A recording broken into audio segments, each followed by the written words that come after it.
کیا میری خوشی شریر کی موت میں ہے؟ کیا اس میں نہیں کہ وہ اپنی بد روش سے باز آئے اور زندہ رہے؟ ہمارے لیے آج کی پہلی تلاوت حزقیال نبی کی کتاب، اس کا 18واں باب 21ویں سے 28ویں آیات مقدسہ تک۔ خداوند خدا یوں فرماتا ہے، اگر شریر اپنے تمام کیے ہوئے گناہوں سے باز آ کر رجوع کر لے اور میرے تمام قوانین کو حفظ کر کے عدل و صداقت کا کام کرنے لگے تو وہ بالضرور زندہ رہے گا اور مرے گا نہیں۔ اس کی تمام کی ہوئی خطائیں اس کے خلاف محسوب نہ ہوں گی، بلکہ جو راستی وہ کرے اسی کے سبب سے وہ زندہ رہے گا۔ کیا میری خوشی شریر کی موت میں ہے؟ مالک خداوند کا فرمان ہے اور اس میں نہیں کہ وہ اپنی روش سے باز آ کر رجوع کر لے اور زندہ رہے۔ پر اگر صادق اپنی صداقت سے برگشتہ ہو جائے اور گناہ کرے اور ان تمام مکروہ کاموں کے مطابق عمل کرے جو شریر کرتا ہے، تو کیا وہ زندہ رہے گا؟ صداقت کے جتنے کام اس نے کیے ہوں گے وہ محسوب نہ ہوں گے۔ وہ اپنی بے وفائی اور کیے ہوئے گناہوں کے سبب سے مرے گا۔ پھر بھی تم کہتے ہو کہ خداوند کی راہ راست نہیں۔ اے اسرائیل کے گھرانے، سنو تو، کیا میری راہ راست نہیں؟ کیا تمہاری ہی راہیں ناراست نہیں ہیں؟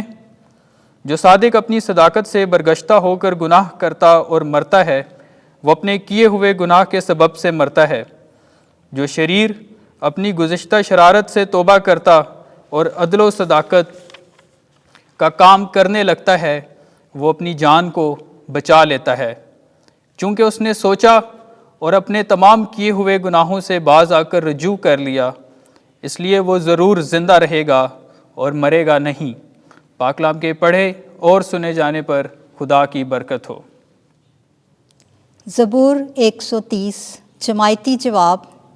آئے خداوند، اگر تو بدیوں کا یاد رکھنے والا ہو تو آئے خداوند کون ٹھہرے گا؟ آئے خداوند، میں گہرائیوں پر سے تجھے پکارتا ہوں۔ آئے خداوند، میری آواز سن، میری منت کی آواز پر تیرے کان متوجہ ہوں۔ جماعتی جواب۔ آئے خداوند، اگر تو بدیوں کا یاد رکھنے والا ہو تو آئے خداوند کون ٹھہرے گا؟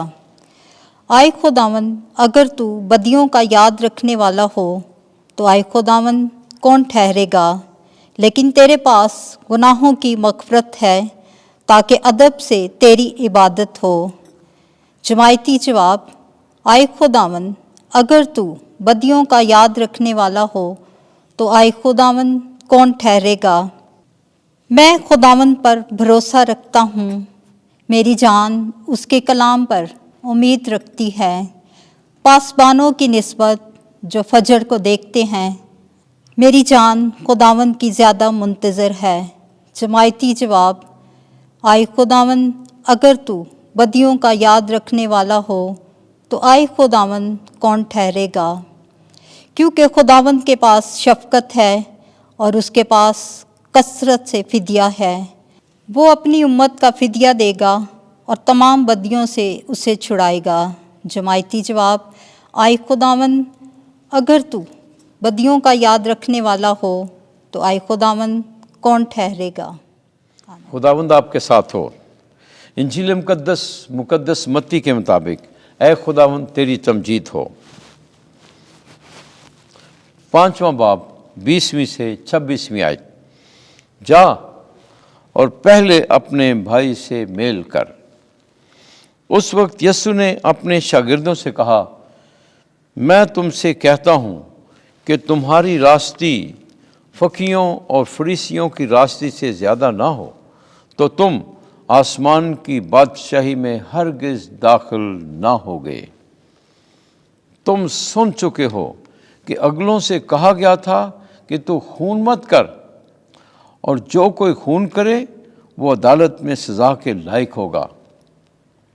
لیکن میں تم سے یہ کہتا ہوں کہ جو کوئی اپنے بھائی پر غصے ہو وہ عدالت میں سزا کے لائق ہوگا، اور جو کوئی اپنے بھائی کو راکا کہے وہ عدالت عالیہ میں سزا کے لائق ہوگا، اور جو اس کو احمق کہے وہ جہنم کی آگ کا سزاوار ہوگا۔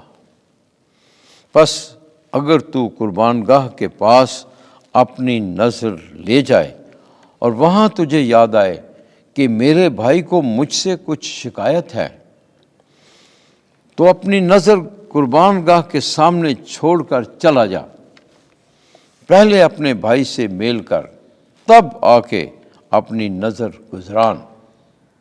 جب تک تو اپنے مدعی کے ساتھ راہ میں ہے، جلد اس سے میل کر، تا نہ ہو کہ مدعی تجھے منصف کے حوالے کرے اور منصف تجھے پیادے کے سپرد کرے اور تو قید خانے میں ڈالا جائے۔ میں تجھ سے سچ کہتا ہوں کہ جب تک تو کوڑی کوڑی ادا نہ کرے گا، وہاں سے ہرگز نہ چھوٹے گا۔ انجیل مقدس کے وسیلے سے ہمارے گناہ معاف کیے جائیں۔ اے مسیح، تیری ستائش ہو۔